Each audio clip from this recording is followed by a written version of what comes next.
Okay, Assalamualaikum warahmatullahi wabarakatuh.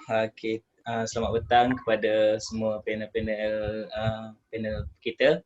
Yang pertama iaitu Encik Ahmad Muaz dan yang kedua Encik Amirul Husaini. Okay. Salam. Oh. Okay. Pada hari ini kita akan membincangkanlah satu tajuk besar kita berkaitan dengan motivasi. Okey, motivasi ni merupakan salah satu daripada aspek yang penting dalam sukan. Dianya melibatkan semua jenis sukan, semua jenis sukan yang pemain-pemain ataupun atlet-atlet kita libatkan diri dalam bidang sukan lah. Ia akan mempengaruhi pelibatan atlet dalam kejayaan mereka. Latihan, pertandingan dan sebagainya semuanya mempengaruhi motivasi. Ia juga mungkin mempengaruhi minat dan kepuasan seseorang atlet terhadap sukan yang diceburinya. Oleh itu, tajuk motivasi yang kita pada hari ini adalah motivasi roket kejayaan. Okey. Saya ingin bertanya Encik Amirul Husaini lah. Apakah yang Encik Amir Husaini faham ataupun apa yang Encik Amir Husaini ingin memperkatakan dengan lebih mendalam, apakah itu motivasi? Okey, silakan Encik Husaini. Terima kasih kepada moderator saudara Aiman Syed. Okay, sebenarnya sebelum tu saya perkenalkan diri saya dulu. Saya Amirul Husaini bin Mamun. Saya tinggal di Johor dan saya belajar di UPSI, Universiti Nombor 1 Pendidikan, dalam bidang ijazah sarjana muda pendidikan sains sukan. Jadi sebelum saya nak kupas ataupun sebelum saya menceritakan tentang motivasi ni, saya nak ramai orang yang apabila kita tanya mereka kenapa mereka melakukan sesuatu itu, jadi mereka akan menjawab mereka melakukan sesuatu itu sebab mereka nak, mereka suka, kan? Jadi sebenarnya itu bukanlah jawapan yang sebenar-benarnya yang kita inginkan daripada mereka. Sedangkan mesti ada sesuatu di sebalik apa yang mereka nak capai itu. Betul? Okey, jadi di sebalik itulah yang dinamakan motivasi. Motivasi ini sebenarnya daripada perkataan movere, yang bermaksud to move. Okey? Jadi kita tengok apa dia punya apa pakar psikologi katakan tentang motivasi. Jadi menurut Elderman tahun 1974, motivasi ini adalah kecenderungan tingkah laku dan pilihan yang dikawal oleh hubungan akibat dan kecenderungan tingkah laku yang berterusan sehingga matlamat dicapai. Maknanya Elderman ni kata motivasi ni adalah dua perkara. Yang pertama kecenderungan tingkah laku. Maknanya kat sini kenapa dia buat? Kenapa dia buat tu adalah disebabkan itu. Yang kedua adalah hubungan akibat. Apabila dia buat sesuatu itu, dia akan dapat sesuatu.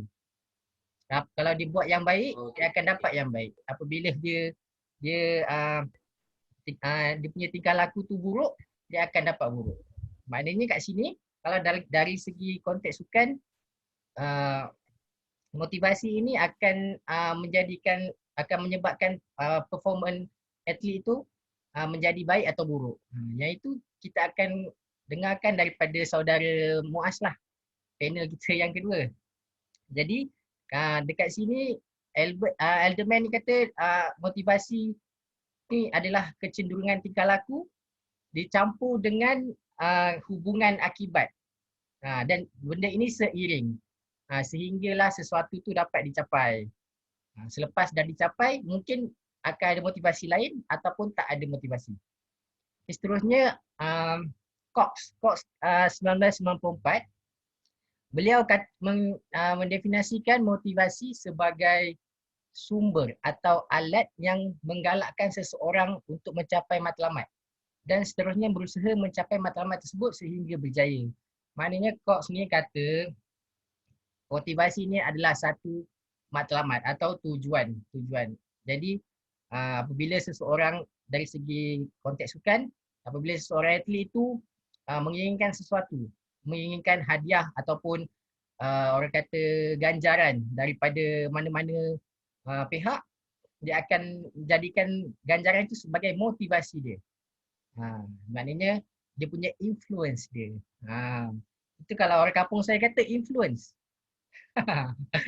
Ya. Okey. Jadi motivasi ini boleh dianggap sebagai pencetus pergerakan atau keinginan individu untuk mencapai sesuatu matlamat lah. Maknanya motivasi ini dia perkara yang seseorang atlet tu ataupun sekumpulan pemain dan sebagainya untuk capai sesuatu. Jadi kita dalam motivasi pula ada dua jenis. Yang pertama intrinsik dan yang kedua ekstrinsik. Kita pergi yang pertama dulu, motivasi intrinsik ni adalah dikaitkan dengan keseronokan dan pengalaman, kecekapan dan minat yang diperoleh daripada melakukan aktiviti tersebut. Maknanya motivasi intrinsik ni adalah dalam diri kita sendiri. Setiap orang saya percaya ada motivasi intrinsik ni. Sebagai contoh kita tengok Cristiano Ronaldo kan. Semua orang kenal Cristiano Ronaldo. Bagaimana dia boleh jadi pemain profesional dan menang banyak anugerah. Disebabkan Cristiano Ronaldo ini dia mempunyai motivasi intrinsik dia untuk bermain bola. Sebabkan dia minat untuk main bola, dia bermain sehingga kan dia menjadi seorang pemain yang profesional. Boleh faham ke setakat ni? Jadi Boleh Cik Hassani. terima kasih. Jangan terlalu serius sangat, kita santai-santai je. Jadi kita Itulah yang tu kedua. ni. Yang kedua ni berbeza, lawan kepada intrinsik. Intrinsik ni kita boleh katakan di dalaman lah. Extrinsik ni extrinsik ni dia luaran. Luaran yang macam mana? Maknanya ada orang luar yang beri motivasi kepada kita. Ada sesuatu yang bukan dia asal daripada kita, dia daripada luar dan kita menjadikan dia sesuatu yang ingin kita tuju. Tuju kan, tahu tuju keklik tu. Bukan yang tu. Jadi motivasi ekstrinsiknya ialah rangsangan oleh elemen-elemen luar seperti hadiah atau ganjaran. Siapa yang tak suka hadiah kan? Walaupun hadiah tu kecil tapi semua orang suka dapat hadiah, betul tak? Betul Cik Hassani. Bentuk ganjaran luar ni adalah pemberian hadiah atau ganjaran diperoleh daripada guru ataupun jurulatih kan. Kalau dekat sekolah katakanlah guru yang bawa pemain bola sepak sekolah tu. Dia kata kalau menang tandingan kali ni cikgu belanja KFC contohnya. Itu pengalaman saya sendiri. Bila menang dia akan jadi pemain-pemain tu akan jadi lebih bersemangat kan. Betul. Maknanya pemain ni dia ada elemen-elemen luar yang membuatkan ataupun motivasi daripada luar yang menyebabkan diri mereka ni nak capai apa yang dituju. Okey. Jadi motivasi ni kekal seketika kerana mengharapkan ganjaran. Maknanya macam yang tadi Elderman tu dia kata dia hanya dia seiring kan, apabila dah capai tujuan tu mungkin akan ada motivasi lain ataupun tak ada motivasi. Jadi jika keterlaluan akan menjejaskan dan mendatangkan kesan negatif untuk jangka masa panjang. Okey. Itu saja yang dapat saya kongsikan tentang motivasi. Okey, sekian, terima kasih. Okey, alhamdulillah, penerangan yang sangat baiklah yang diberikan oleh Encik Amirul Husaini. Maknanya kita dapat fahamlah apa itu motivasi dan bagaimana ia dapat diterapkan dalam diri kita. Okey. Terima kasih banyak Encik Husaini. Sama-sama. Okey, jadi apa yang saya dapat kutip lah ataupun apa yang saya faham tentang Encik Husaini ceritakan tadi, maknanya motivasi adalah merupakan elemen yang penting dalam menghasilkan ataupun membentuk satu peribadi seorang atlet yang sempurna. Ini kerana motivasi merupakan kaedah ataupun jalan bagi atlet untuk merangsang minat seseorang atlet itu dalam bidang yang diceburi. Motivasi juga merupakan satu penggerak dari hati seorang atlet untuk melakukan atau mencapai sesuatu kejayaan. Bukan dari Okay, hati saya ke ingin hati, apa? Bukan dari hati ke hati Bukan. Itu lain, itu lain. Okey, saya ingin berkongsi sedikit teori-teori berkaitan dengan motivasi.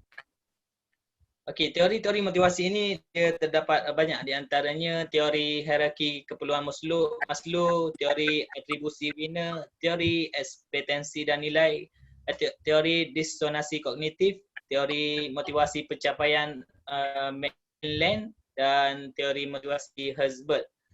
Saya tertarik dengan teori hierarki keperluan Maslow yang mengatakan keperluan merupakan deprivasi, iaitu seseorang bertindak terhadap matlamat. Maknanya selepas dia mendapatkan motivasi, dia akan melakukan dia akan menimbulkan satu semangat baru untuk pemain ataupun atlet itu mencapai apa yang dia mahu. Dan seterusnya, keperluan fisiologi dan psikologi perlu dipenuhi. Selain itu, teori hierarki keperluan Maslow juga mengatakan sekiranya keperluan kekurangan ataupun divisi need belum dipenuhi, maka keperluan perkembangan grow needs tidak akan bermakna. Setelah keperluan kekurangan dipenuhi, individu tidak lagi bermotivasi untuk memenuhinya, tetapi akan bergerak ke hierarki yang lebih tinggi.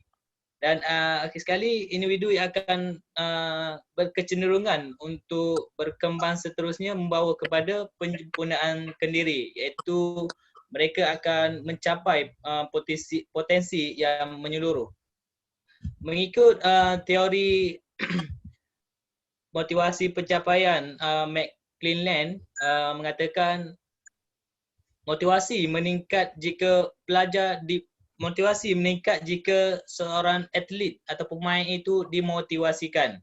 Memahami unsur-unsur motivasi dan libatkan diri dalam usaha itu.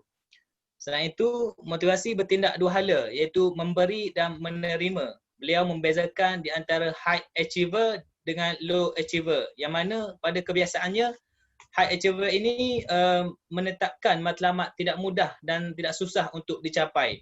Maknanya selepas pemain itu mendapatkan motivasi, dia percaya dan yakin dengan apa yang dia hadapkan. Maknanya kalau benda itu agak susah, dan dia akan cuba mengatasinya dengan baik. Dan apabila itu dianggap mudah, dia tidak akan menganggap benda itu mudah dan dia akan memberikan persembahan ataupun pertunjukan yang terbaik lah.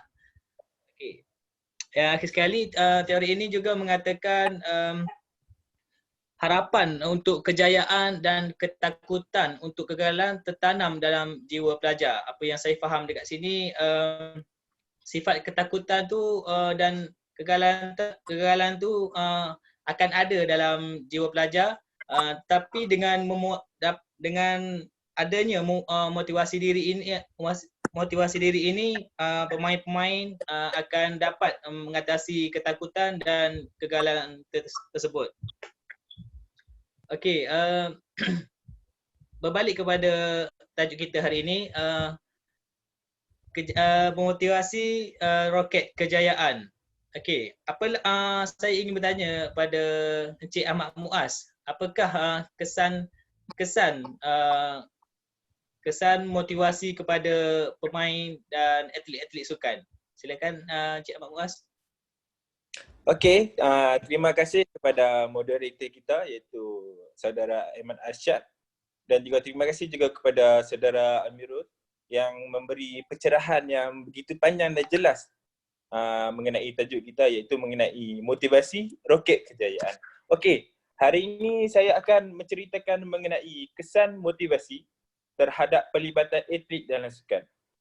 Okey, seperti yang kita tahu, motivasi ini adalah memberi dorongan kepada atlet untuk mencapai sesuatu kejayaan. Sama ada ia adalah didorong melalui faktor dalaman ataupun faktor luaran. Okey, kembali kepada tajuk kita iaitu kesan motivasi terhadap pelibatan atlet dalam sukan. Okey, seperti kita tahu, penggunaan motivasi, pencapaian dan kegigihan bertanding dalam latihan.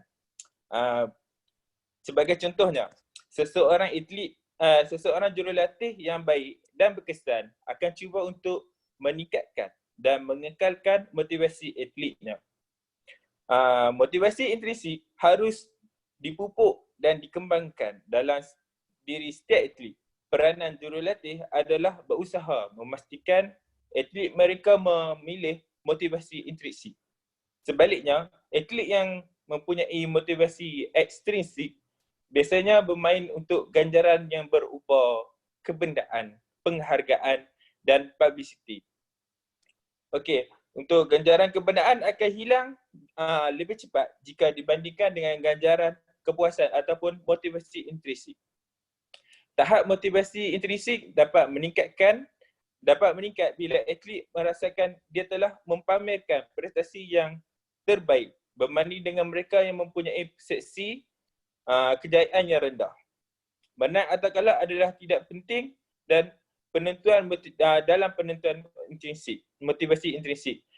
Seperti kita tahu, untuk atlet yang mempunyai motivasi intrinsik yang tinggi, keputusan sama ada menang atau kalah adalah adat permainan. Itu adalah tidak penting. Yang penting adalah kepuasan mengenai seseorang individu itu sama ada dia telah mempamerkan prestasi yang cemerlang dan terbaik yang mengikut kemampuan yang ada dalam diri dia. Apa yang perlu dilakukan oleh jurulatih atau guru ialah memberikan maklum balas yang subjektif terhadap pelakon yang baik walaupun objektifnya tidak tercapai. Justru itu, jurulatih harus menstruktur dan menggunakan ganjaran dan strategi-strategi yang lain untuk meningkatkan persepsi kejayaan melalui motivasi intrinsik atlet mereka. Okey, jelaslah apa yang kita boleh lihat di sini. Kesan motivasi terhadap pelibatan atlet dalam sukan ini dapat memberi semangat kepada atlet untuk mengalahkan pihak lawan dan juga keupayaan untuk menjadi lebih cemerlang dan mempamerkan motivasi dalam setiap tingkah laku yang mereka lakukan. Keberkesanan motivasi juga boleh memberikan kesan yang kuat terhadap prestasi atlet. Untuk atlet mempamerkan kemampuan mereka sendiri. Okey, itu sahaja daripada saya untuk tajuk kesan motivasi terhadap pelibatan atlet dalam sukan. Kembali kepada moderator.